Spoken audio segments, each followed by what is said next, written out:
m'appelle Samuel Lamoureux. Je suis professeur à la TELUC en communication. Je rêvais d'être un journaliste, en fait, et j'ai étudié en journalisme. J'ai fait mon bac, ma maîtrise et même mon doctorat en journalisme. Finalement, il n'y avait pas de job en journalisme, donc je suis devenu un professeur de journalisme à la TELUC et je suis très content d'enseigner cette matière-là. Au Canada, on a un régime médiatique, notamment mixte, financé par le public et financé par le privé. Bien là, c'est-à-dire que moi, je suis là pour réfléchir à diverses questions. Combien d'argent il faut allouer aux médias publics? Radio-Canada devrait avoir combien d'argent? Est-ce qu'il devrait avoir un crédit d'impôt sur la masse salariale des médias? Est-ce qu'on devrait taxer les plateformes numériques? Donc, c'est le genre de politique publique abstraite, mais qui détermine concrètement combien de médias survivent au pays.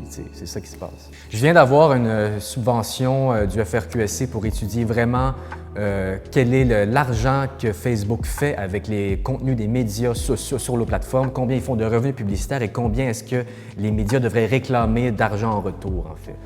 Ce genre de débat-là qui m'intéresse. Et c'est des débats abstraits, mais qui ont un impact radical, parce que si les médias n'ont plus d'argent, ils ferment. Alors on n'a plus d'information. Et donc on n'a plus de démocratie. C'est une pente fatale, au fond.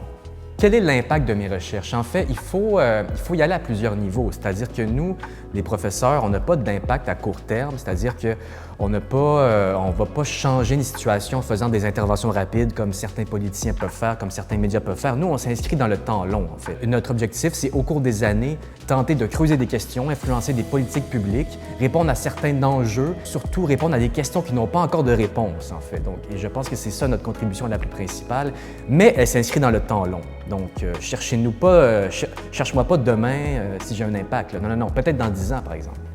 Ce que j'aime le plus dans mon travail, c'est d'avoir le temps, en fait. Donc, quand je travaillais dans d'autres institutions, notamment médiatiques, on était beaucoup pressés. C'était du rendement rapide, en fait. Il fallait travailler, il fallait avoir le jour même un résultat, tandis que quand on est professeur, chercheur, on peut s'inscrire dans des dynamiques plus longues et vraiment prendre le temps de réunir des gens, de penser à des sujets et de ne pas être pressurisé par le temps. Si on n'a pas de résultat dans la journée ou dans le mois, c'est correct, on peut y penser, puis on peut arriver dans 1 an, dans 6 mois avec un résultat qui regroupe l'ensemble des parties prenantes, en fait. Alors c'est ça que je trouve intéressant, vraiment, de prendre le temps puis d'arriver avec des solutions complètes, en fait.